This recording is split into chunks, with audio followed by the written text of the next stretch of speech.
কে বলছে বাঘ ফিরেছে, খাঁচাবন্দি বাঘ ফিরেছে, আমি বলছি বেড়ালো নয়।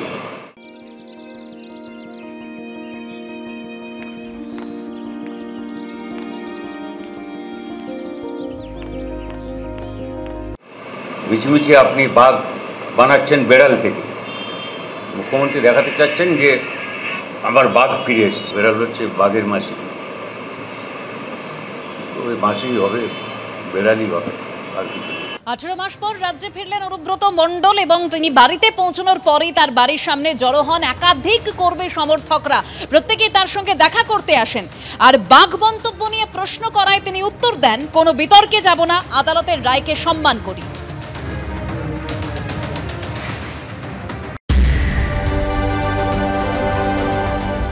দেখুন, আমি বলি, আমি এতদিন পর ফেললাম, 2 বছর পর ফেললাম, 2.5 বছরের মতন। সবাই ভালো থাকুক। মমতা ব্যানার্জি বীরভূম আসছে না, শরীর একটু অসুস্থ, পায়ের বেদনা, কোমরে বেদনা। দেখুন, আমি কোনো বিতর্কে যেতে রাজি নয়। আমি কোর্টকে সম্মান করি, কোর্টের আইন আমি মেনে চলি। শরীর যদি ভালো থাকে, দিদি ভালো থাকুক, দিদির জন্য আমি আছি, বরাবরই থাকবো। 18 মাস পর রাজ্যে ফিরলেন অনুব্রত মণ্ডল। আজ সকালেই তিনি নিজের মেয়েকে নিয়ে নিজের বাড়ি অর্থাৎ বোলপুরের নিচুপট্টি এলাকায় তার বাড়িতে পৌঁছে যান এবং এর আগে শক্তিগড়, গুসকরা, দেওয়ানদিঘি হয়ে বোলপুর পৌঁছন অনুব্রত এবং পথে বেশ কয়েকবার তার কনভয়কে দাঁড়াতেও হয়। এ নিয়ে বিরোধীরা কি বলছেন শোনাব।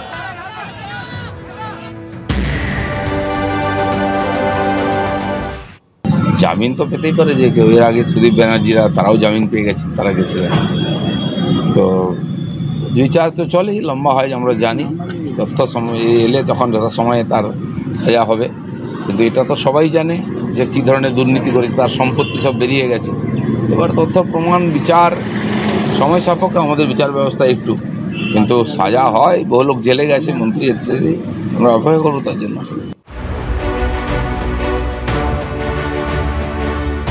অনুব্রত মণ্ডল এই মুহূর্তে আমরা দেখতে পাচ্ছি যে বর্ধমানের গুসকরায় রয়েছে অনুব্রত মণ্ডল, এখানে রয়েছেন এবং তিনি বসে রয়েছেন।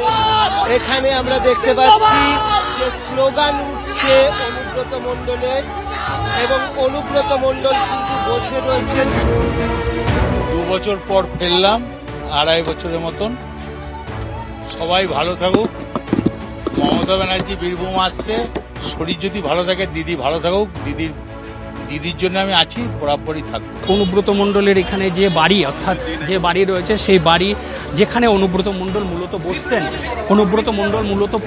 এখানে পুলিশি নিরাপত্তা ব্যবস্থা রয়েছে। তৃণমূলের কর্মীরা রাস্তার পাশে পাশে জড়ো হয়ে রয়েছেন, তারা ফুল ছুঁড়ছেন।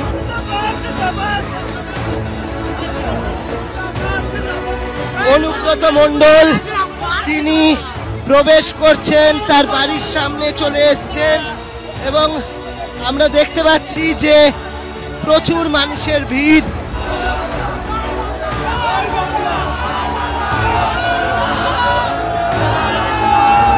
নকুলদানা এরপরে হবে চরম করে ঢাক বাজবে আর নকুলদানা বাতাসা খাওয়ানো হবে। নকুলদানা বিলি হচ্ছে অনুব্রত মণ্ডলের ঘরের সামনে। অনুব্রত মণ্ডল ফিরে আসেতে সারা বীরভূম জেলার আপামর তৃণমূলের কর্মী এবং নেতারা তারা আনন্দিত, উৎফুল্লিত।